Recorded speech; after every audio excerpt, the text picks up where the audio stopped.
Podemos hablar del plan Massa o la oportunidad perdida. Escuchamos los anuncios del ministro, los hemos estado analizando y la realidad es que nos encontramos con una propuesta que es un parche gigante a una situación estructural que nos va a llevar a un ajuste por el mercado, salvo que se corrijan y se profundicen realmente algunas de las intenciones que se mostraron. Se habla de mejorar las reservas, pero mejorar las reservas a partir de no reconocer que el tipo de cambio oficial está súper atrasado, tampoco de plantear que van a disminuir las retenciones al agro. Lo que estamos hablando es de endeudarnos, de analizar la posibilidad de poner como garantía bonos o acciones que son del Estado para recibir créditos internacionales, lo cual significa en un balde que está roto colocar más agua. Lo que tenemos que solucionar es que el balde está roto. O cambiamos el balde o arreglamos la rotura, pero no vamos a poder contener la salida de agua si no trabajamos sobre ese problema. Entonces, aumentar las reservas por un adelanto de liquidación de exportaciones que se iban a hacer realmente igual, conseguir endeudamiento o hasta conseguir que nos presten organismos supranacionales de crédito, significa poner más agua en un balde que está roto. Por otro lado, planteamos que vamos a mantener el objetivo del 2,5% de déficit fiscal,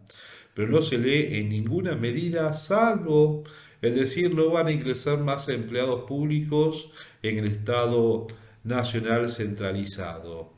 ¿Y quién habla de los salarios de los empleados públicos existentes? De los pases a planta permanente que ya están comprometidos y que los sindicatos van a exigir que se realicen como se hizo en los últimos meses a partir de planteos similares. Se van a estar aumentando, o mejor dicho, quitando subsidios a determinadas personas que no se han inscripto para mantener estos subsidios. Y de acá a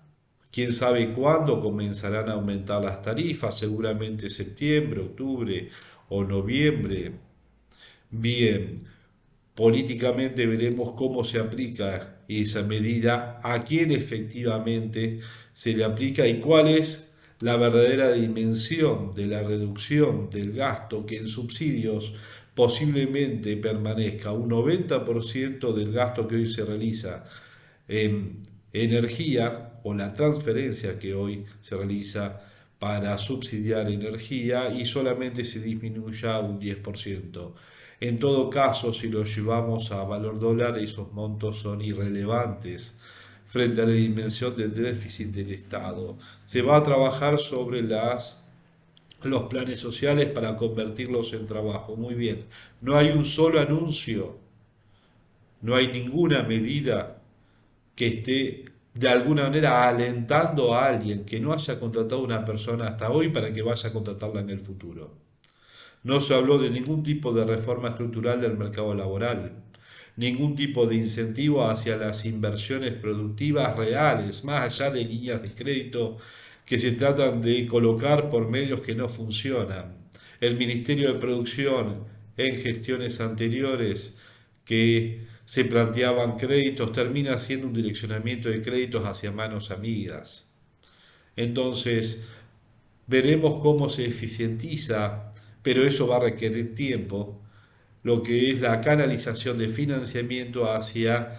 reales demandantes de financiamiento. Hablo de MIPYMES y pymes. Si no, Vicentines o empresas amigas sobran para recibir miles y miles de millones de pesos y robustecer estructuras productivas ineficientes que gracias a el financiamiento, que tampoco se asegura que no sea a partir de algún tipo de atención al funcionario que lo otorga, se va a estar dando. Entonces, cuando queremos empezar a tratar de llegar a alguna conclusión respecto a las medidas tomadas, este hecho de además agregar inclusión social en un ANSES que genera déficit mensuales, hablamos de mejoras que seguramente está muy bien que sean a los jubilados y se anunciarán en qué porcentaje le aumentarán. ¿Cuánto implicará esto y qué derechos dará después a mejoras en un montón de otras transferencias que se realizan desde el Estado, ya no a jubilados, sino a personas que sin trabajar reciben un ingreso y que, sumados a los ingresos que seguramente se seguirán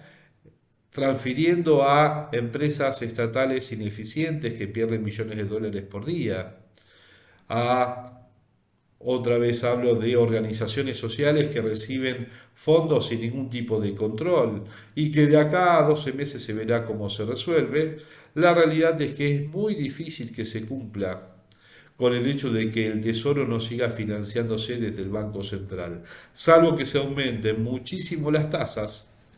para que la avaricia le gane al miedo y con tasas del 90 o el 100% anual, parte de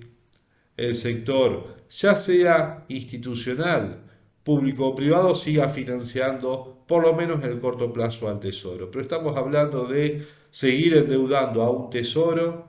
que está quebrado, que no tiene capacidad de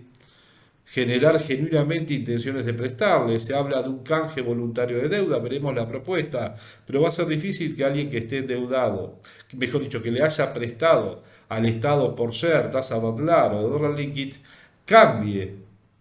por un costo financiero menor sus acreencias contra el Estado. Salvo que ese 60% que dijeron que ya tenían de adhesión sea lo que tienen hoy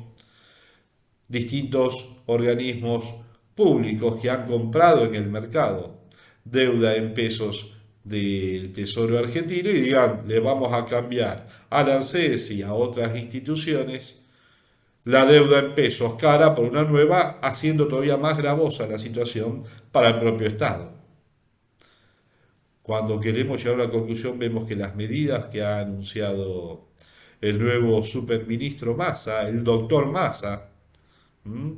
Demostrando que tiene un desconocimiento total sobre la economía y que el grupo, por lo menos de personas que lo han acompañado, o le falta valentía, conocimiento o tiene un diagnóstico tan equivocado como el de Tamborini, que dijo que lo que hay que hacer para controlar los precios, el nuevo secretario de Comercio, es reflotar precios cuidados modelo 2022. ¿Piensan en serio que por fijar un conjunto de precios en la economía que después están desabastecidos, nada más lo encontramos en grandes establecimientos, van a fijar los precios del resto de los oferentes en la economía? Eso demuestra que el equipo que se esperaba que iba a traer Massa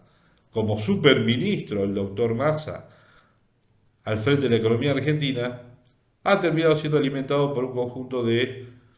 personas con muy buenas intenciones, pero con un serio desconocimiento de cómo se hace política económica.